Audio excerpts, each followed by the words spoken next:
Sometimes change comes over centuries. Other times, it comes in a split second. Mark Raymond Jr. became a C5 quadriplegic after breaking his neck jumping off a boat. To raise awareness and advocate for individuals impacted by disability, Mark started the nonprofit Split Second Foundation and opened the first inclusive gym in Louisiana, Split Second Fitness, that is accessible for people with disabilities. We will begin like this. I'll first say a thank you. So I will say, thank you so much, Mark Raymond Jr., for joining us here on AwareNow. Thank you for taking the time. Thank you for having me so much. Absolutely. Let's get right into it here. The fact of the matter is, in a split second, a person's life can change forever. Mark, please tell us about the split second that changed your life.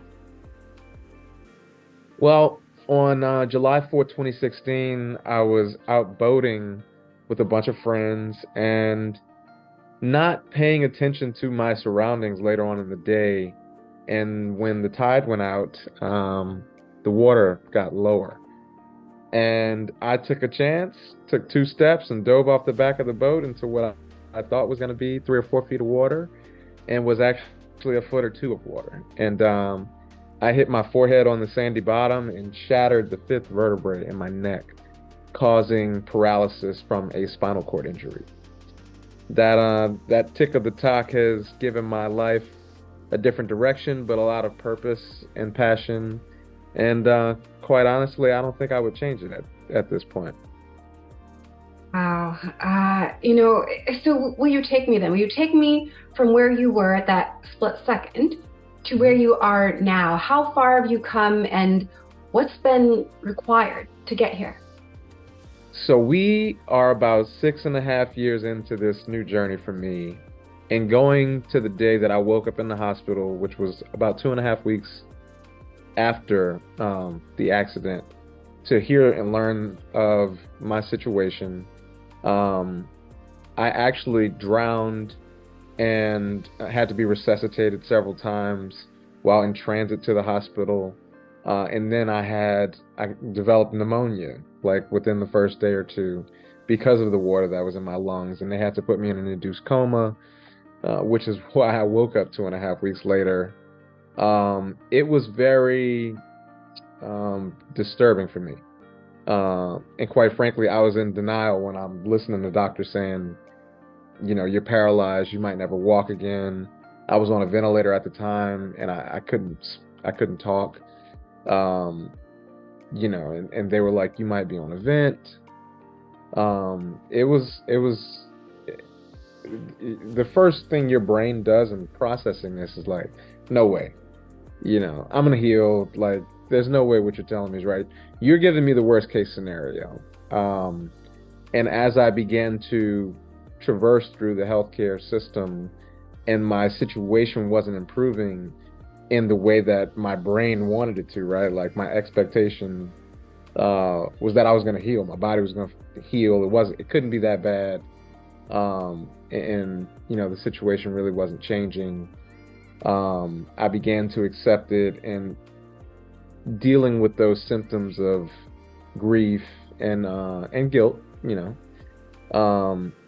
it was very challenging. Then to add, while you're in the healthcare system, you have access to doctors, nurses, therapists, case managers, mental health professionals. And when I was discharged from inpatient therapy, I lost access to all of that. And the onus of my care became my family's responsibility. And that was another really big jump and big isolating situation for someone who was newly injured and new to this world and life. And at the time, there was no real community where people who had gone through similar experiences were coming together. It was a real struggle that first year, let me say that. There weren't mental health professionals that I trusted that really came from a trauma-informed background. And I dealt with a lot of depression and suicidal ideation.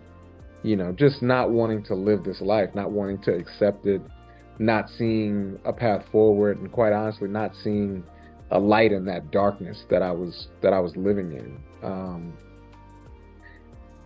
I think around 1 year after we left New Orleans to go visit this fitness facility for people with spinal cord injuries in Sacramento, California. And I remember traveling there thinking me and mom are only going to be there for like a week, maybe two. And the first day we rolled through the doors, everybody in the room spoke to us. It was, it's like this big hello and welcome feeling.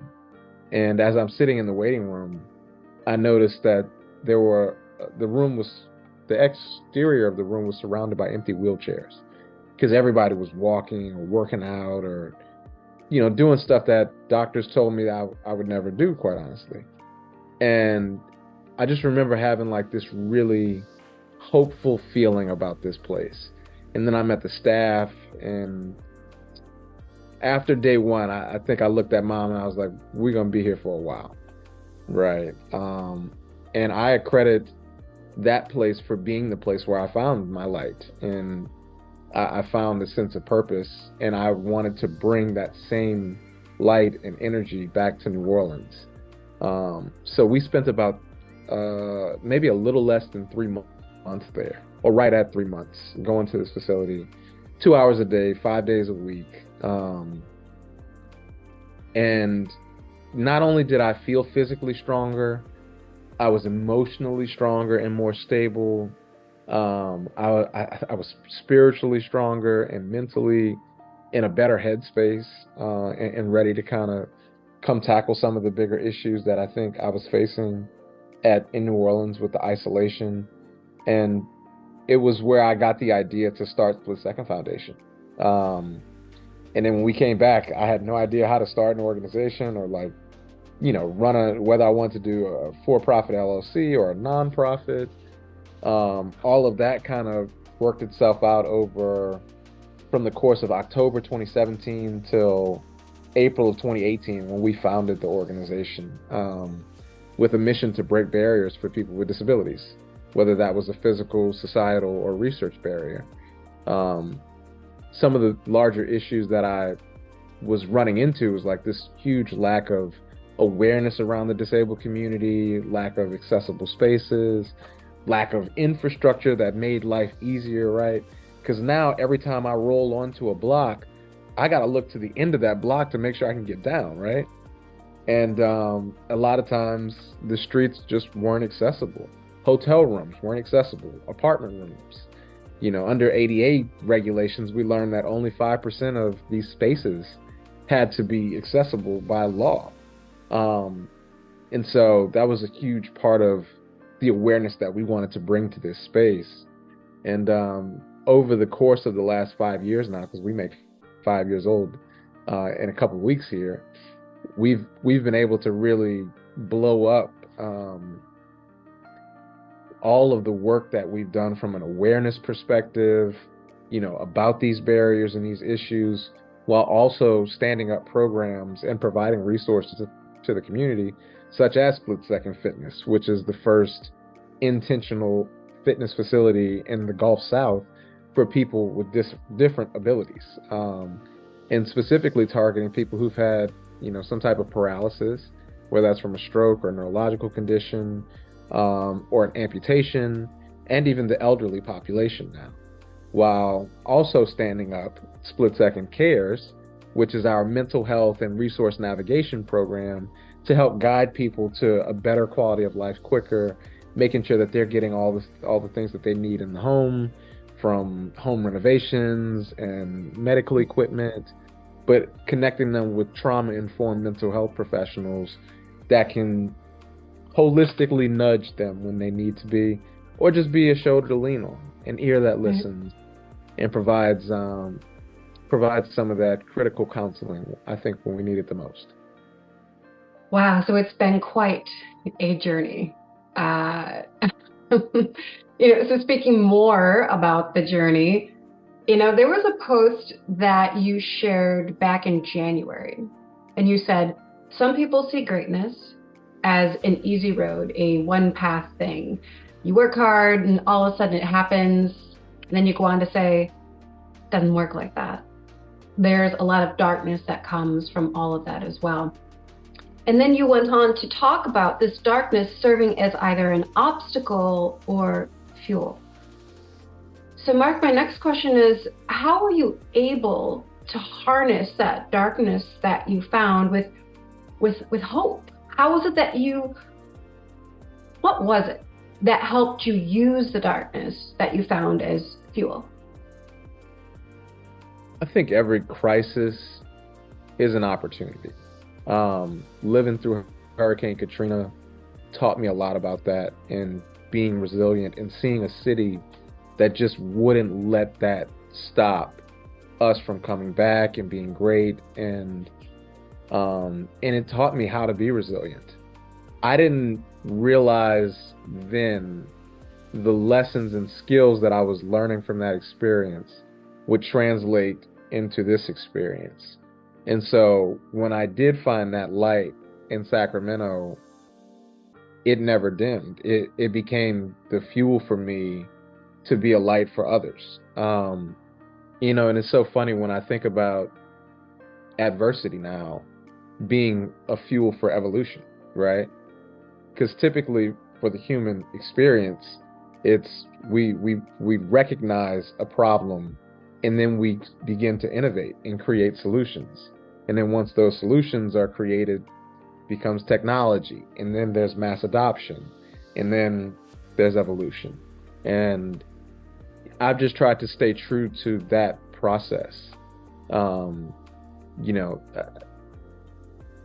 large issue is always like the mass adoption part, right? Like there are these other facilities around the country kind of doing this work, but they're scattered. They're not in every community, but there are people with these needs in every community. So how do we now move the needle so that there is mass adoption and better understanding of how we're serving the 1 in 4 Americans that are living with some type of disability, whether that's a physical, cognitive, or sensory disability, and bringing these solutions that already exist and are on the table to these communities that need them the most. Mm-hmm. Mm-hmm.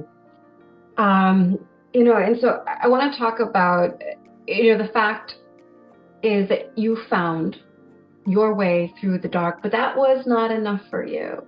You felt called, you felt a passion, a purpose, I suppose, for sharing that light with others. So what do you think inspired that? Because some people say, okay, gotta fix me, work on me. What was it that made you want to share that felt, when did you hear that calling specifically to share it with others? That first year, it wasn't, I don't think I was just feeling my pain, I was feeling everybody's pain. Going to physical therapy and seeing other people living the same experience that I was living, but also not having that community again, right? Like that sense of belonging and that sense of purpose. And seeing that and how it was thriving from a fitness facility in California. I mean, this place was just focused on fitness, right? But the larger impact that they were doing was bringing people together.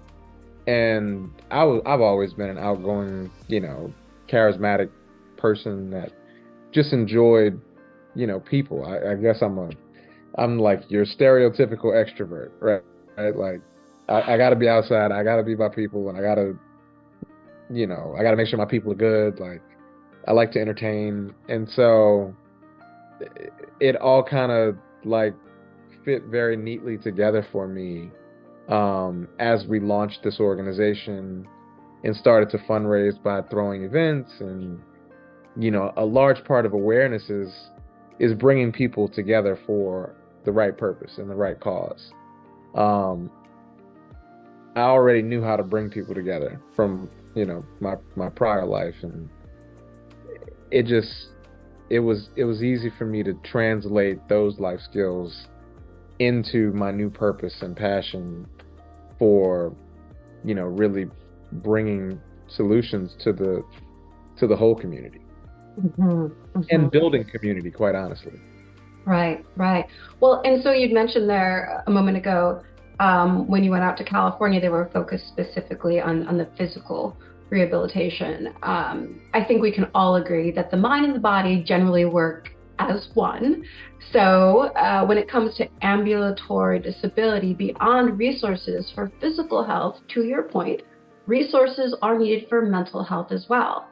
I guess my question is, in addition to the physical hurdles, what are there specific mental barriers that you face, that other people face, that really need to be addressed, that maybe people aren't aware of? The darkness, right? I think anybody that has experienced some level of adversity or some level, when you hit that wall that just makes you want to quit. And typically, from what I've seen with people having strokes or spinal cord injuries, it's like that literal like WTF moment, and you get stuck in it. What those guys were doing just from the physical side and bringing people together helped to bring light and to give people a vision, from the perspective of being around others who have been in the situation of what life could actually look like. Because you can't envision it when you're in it. It's like being too close to an elephant, right? You can't see it. But when you step back and you see how others have grown and thrived, whether they've been in this situation for 5 years or 10 years, then you get to lean on their experience and learn and grow and, see a path forward to what a good quality of life could look like. How can I get a job or, love, right? Because it's all the things that you think you no longer can do, that you just have to learn how to do differently. And that was the big thing, definitely mentally, that I know personally I had to grapple with. And now, like, seeing other people that look at me as the guy who's been in this a little bit longer and can help guide them, right? Like, they look at me like, oh man, okay, it's gonna be okay, right? Like, he's a great example. Mark if Mark can do it, we're good. I love it. I love it. So I guess a final question for you today, Mark, is, you took a personal moment, a personal incident in your life, and that fueled this public movement, this public service for accessibility, for inclusivity, for those who are struggling, like you say, who feel very much in the dark, who can't find the light. What advice do you have? Don't stop looking for it, because it's there. Don't be afraid to lean on people around you, because that's what they're there for, right? Find that support system, find those friends that push you, but that also challenge you to want to be the light, right? And want to accept that you can go further than the darkness that you're sitting in, and it's going to be okay. But you got to also take a step back and begin to take things one step at a time, one day at a time, 1 week at a time, 1 month at a time. And as you continue to just keep taking steps, one foot in front of the other, you'll notice how much further you've gotten from that initial position, right? And a lot of times, like, even on this journey, right, I'll still run into roadblocks. Sometimes I can't get over them. I can't get around them. I can't get underneath them. I just got to go through them. And even in those moments, like, I constantly remind myself that it's going to be okay, that I'm going to get through this just like I got through all the other roadblocks, right? And that there's still light on the other side of this roadblock. Like, that would be my encouragement. There's always light there. I love that. Just to not stop looking for it. It can be found. It might just take some time. And I love how you also said that it's finding the light and then becoming the light, which you clearly have become. Thank you so much for sharing your story today. Thank you for having me. Yeah, absolutely. This is fun, and I always try to, because this human experience is linear. It's not, there's an endpoint to it, and we're all going to go through something in life. And it's kind of preparing people of all abilities to understand that as we age, as we grow, as we get more fragile, these situations become more prevalent. And you want to have the resources that we've created in place if it happens to you, right? To all of your listeners, your viewers, the people that read, your stories, this is why I do it. So that if it happens to you, you know that you have a resource in Split Second Foundation that can provide solutions. Awesome. Well, for the work that you're doing, the light that you are, thank you so much for sharing your story, for helping all of us just become a bit more aware now. Thank you. Thank you. This has been great. Great.